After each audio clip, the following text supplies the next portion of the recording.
الحمدللہ رب العالمین والصلاة والسلام علی سید المرسلین اما بعد فاعوذ باللہ من الشیطان الرجیم بسم اللہ الرحمن الرحیم۔ جی، ایک وراثت کے حوالے سے انتہائی اہم مسئلہ درپیش ہے، وہ یہ کہ اکثر لوگ جس میں وراثت تقسیم کرتے وقت، حصے تقسیم کرتے وقت غلطی کرتے ہیں،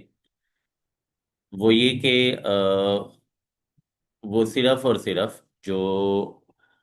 پلاٹ ہوتا ہے، دکان ہوتی ہے، گھر ہوتا ہے یا کوئی کیش ہوتا ہے، اس کو بطور وراثت کے تقسیم کرتے ہیں۔ حالانکہ اگر ہم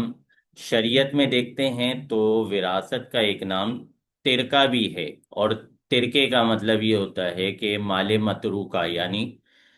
مرنے والا جو دنیا سے رخصت ہوا ہے وہ پیچھے کیا کیا متروک کر کے گیا ہے، کیا کیا چھوڑ کے گیا ہے۔ اب جنرلی جب ایک شخص دنیا میں زندگی گزار رہا ہوتا ہے تو بعض اوقات اس کے استعمال میں بائک بھی ہوتی ہے، اگر نظر کا مسئلہ ہوتا ہے تو وہ چشمہ بھی استعمال کر رہا ہوتا ہے، کپڑے ہوتے ہیں اس کے پہننے کے جوتے ہوتے ہیں، اور کئی سینکڑوں چیزیں آپ کے ذہن میں آ جائیں گی اگر آپ اپنے گرد و پیش میں نظر دوڑائیں۔ اسی طرح اگر خاتون ہیں تو برتن وغیرہ بھی ہوتے ہیں گھر میں، بستر بھی ہوتے ہیں، اور کئی چیزیں ہوتی ہیں۔ اب یہ کسی نہ کسی کی ملکیت میں ہوتی ہیں، یا تو خاتون کی ملکیت میں ہوں گی یا مرد کی ملکیت میں ہوں گی۔ بہرحال جو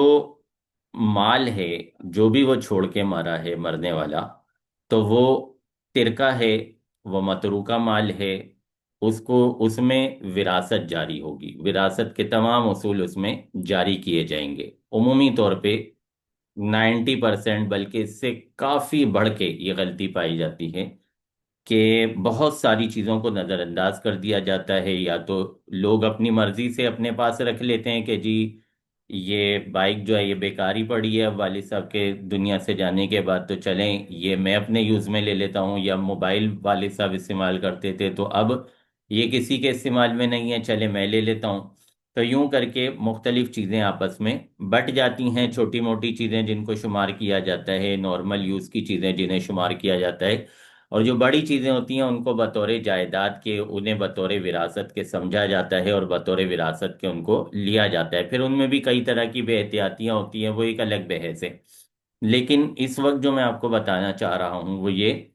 کہ جو کچھ وہ ترک کر کے گیا ہے، جو کچھ اس کا مال متروک ہے، جو اس کی ملکیت میں تھا، جو اس کی زندگی میں اس کی ملکیت سمجھا جاتا تھا، چاہے وہ اس کے کپڑے ہوں، چاہے وہ اس کے پہننے کے جوتے ہوں، چاہے وہ اس کے استعمال کا موبائل ہو، چاہے وہ اس کے استعمال کی کوئی گاڑی ہو،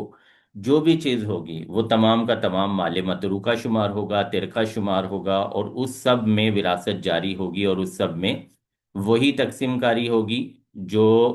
بیٹی کو آدھا اور بیٹے کو ڈبل، یا بیوی کو کتنا حصہ ملے گا، ماں کو کتنا حصہ ملے گا، جو جنرلی ہم علماء سے معلوم کرتے ہیں اپنے گھر وغیرہ کی تقسیم کے حوالے سے یا پیسوں کی تقسیم کے حوالے سے، وہ تمام چیزوں میں حصے نافذ ہوتے ہیں۔ جنرلی ان چیزوں کا دھیان نہیں رکھا جاتا، اور ظاہر ہے پھر بروز قیامت اللہ تبارک و تعالیٰ کی بارگاہ میں جواب دہی کا سلسلہ ہوگا۔ کوئی اپنی مرضی سے کسی غریب کو بھی نہیں دے سکتا، جبکہ جتنے لوگوں کا حصہ وہاں پر بنتا ہے، اگر آپ والد صاحب کے کپڑے کسی غریب غربا کو دینا چاہتے ہیں، ان کے استعمال کے جوتے وغیرہ کسی کو دینا چاہتے ہیں، تو اس کے لیے بھی ضروری ہوگا کہ جن حضرات کا حصہ بنتا ہے ان سب سے اجازت لی جائے، اور اگر سب اجازت دے دیتے ہیں کہ چلیں جی دے دیا جائے، تو پھر دیا جا سکتا ہے۔ بصورت دیگر دینے والا گناہگار ہوگا، اور بروز قیامت پرسش کا سزاوار ہوگا۔ اللہ تبارک و تعالیٰ سے دعا ہے ہمیں احکامیہ دینیہ سیکھنے، سمجھنے، ان پر عمل کرنے کی توفیق عطا فرمائے۔ آمین ثم آمین بجاہ النبی الامین صلی اللہ علیہ وسلم۔